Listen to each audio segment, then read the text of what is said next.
membres du bureau, Excellence Madame la Première ministre, chers collègues estimés députés, j'inscris mon intervention dans le cadre d'une approche plutôt philosophique et spirituelle du budget. Le budget étant classiquement défini comme étant une représentation chiffrée des dépenses et des recettes dans les soucis de réaliser les programmes du gouvernement, mais philosophiquement et spirituellement. Le budget peut être entendu comme la représentation de la pensée, de la volonté du peuple, de l'esprit du peuple de s'accomplir. Le peuple, à travers les gouvernements issus de l'élection dont la majorité est représentée ici, présente le budget pour rencontrer l'esprit, la volonté du peuple. Et ce budget est présenté ici pour que les représentants du peuple que nous sommes, que vous êtes, puissent être avalisés. Honorable Président, je me présente ici, comme je l'ai dit, pour une approche plutôt philosophique. Parce que vaut un budget? Même s'il répond aux critères juridiques et parlementaires, s'il ne rencontre pas l'esprit et la volonté du peuple, que vaut ce budget? Voilà pourquoi, honorable Président, je voulais prendre mon temps pour rappeler à Madame la Première ministre, une économiste ayant une expérience avérée. Madame, merci pour votre présentation structurée du budget. Mais, Madame la Première ministre, il y a des relations sécuniaires entre certains facteurs de l'économie et le développement du pays, dont le budget est l'agent d'exécution. Voilà. Premier point, Madame la Première ministre. Les cadres macroéconomiques. Les cadres macroéconomiques.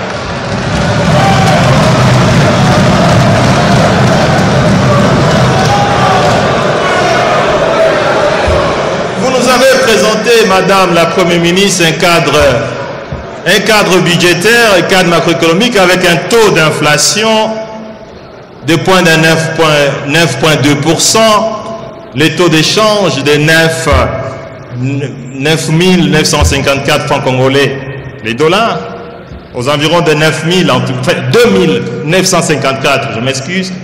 Mais que vaut un cadre macroéconomique lorsqu'il n'est pas réalisé?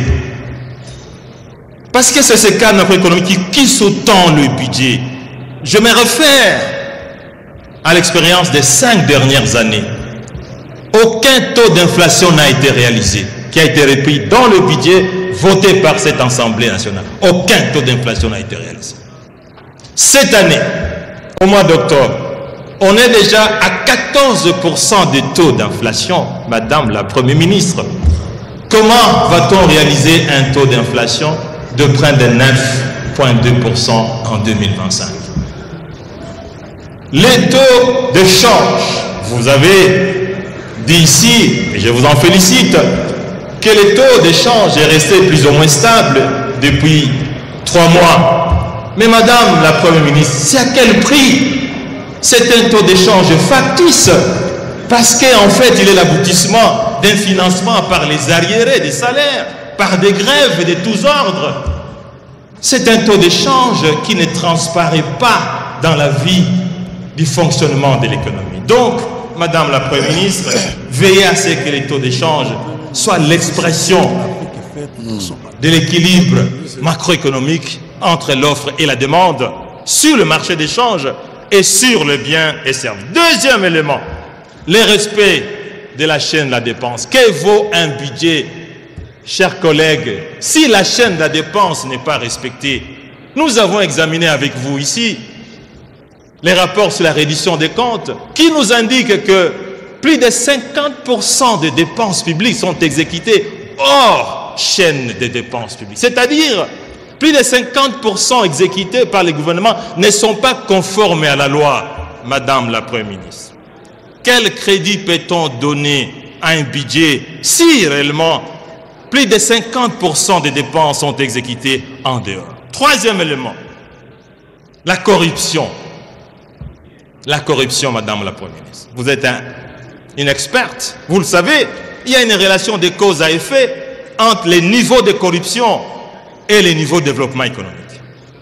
L'écart type de 1% a un impact négatif sur le budget, sur l'investissement, de près de 0,35% et sur la croissance de 0,3%. Or, il s'avère aujourd'hui que la corruption est devenue pratiquement un sport national au sein du gouvernement.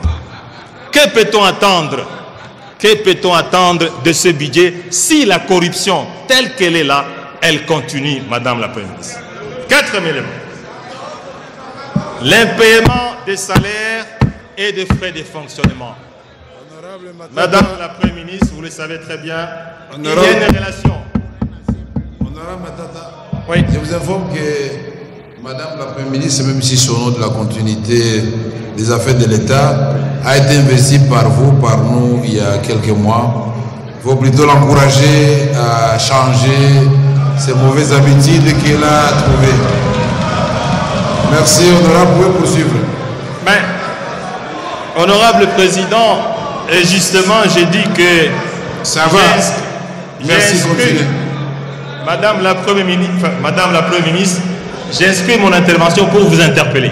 Ce n'est pas pour dire que, et voilà, vous êtes responsable de la corruption, mais c'est pour vous interpeller parce que votre budget ne peut être exécuté, ne peut porter des fruits, ne peut être porteur du développement que si il tient compte de ces éléments. Voilà. L'indépendance de la Banque centrale, honorable président. C'est intéressant. Il y a une relation de cause à effet entre les degrés d'indépendance d'une banque centrale et les degrés du développement. Tout le monde sait aujourd'hui que nous avons une banque centrale totalement inféodée au gouvernement, qui exécute des dépenses en violant systématiquement la loi qui organise le fonctionnement de la Banque centrale. Madame la Première ministre, que peut-on attendre de votre budget lorsque la Banque centrale constitue une filiale du gouvernement ou une filiale de la présidence de la République? L'élément de leadership, Madame la ministre, le budget ne peut être exécuté de manière tout à fait correcte, efficace et productive s'il n'y a pas de leadership et s'il n'y a pas de bonne gouvernance. Le leadership garantit les institutions inclusives qui font cruellement défaut aujourd'hui.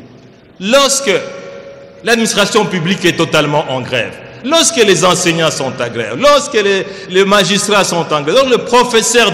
Quel type d'institution avons-nous pour pouvoir exécuter un budget qu'il soit en équilibre, comme vous l'avez dit ici? Madame la Première ministre, les réformes. Vous nous présentez un budget avec un taux de croissance de 5,7%. Mais c'est un taux de croissance appauvrissant. La RDC n'a pas besoin d'un taux de croissance de 5,7%. C'est des taux de croissance appauvrissants. Parce que ce taux n'est pas effectivement fondé sur des réformes. Il faut activer les réformes pour pouvoir espérer un taux de croissance qui soit développementiste. Je voudrais aborder aussi une relation entre la dette publique et le développement. Honorable Président, Madame la Première ministre, il existe une relation entre la dette publique et le développement. On parle de la soutenabilité de la dette publique. Nous sommes aujourd'hui, honorables députés, dans une situation d'endettement explosif, nocif, qui hypothèque l'avenir des citoyens de ces pays. En 6 ans, la dette publique a doublé de 5 milliards à près de 11 milliards.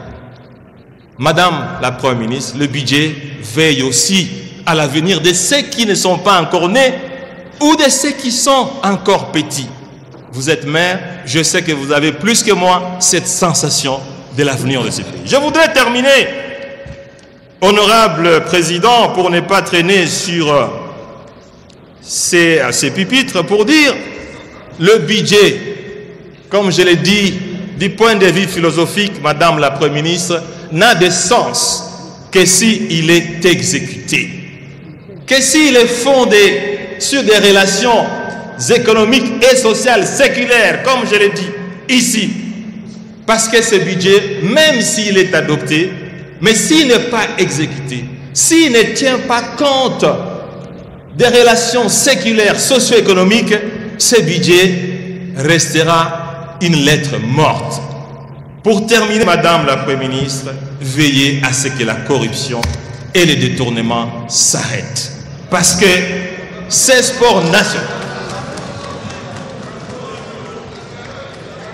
Madame la Première ministre, je termine en vous exhortant à un meilleur suivi du budget de l'État, parce que s'il n'y a pas de suivi et évaluation, malheureusement, tout ce que nous aurons adopté ici ne sera jamais exécuté et ne produira jamais des effets. Je vous remercie.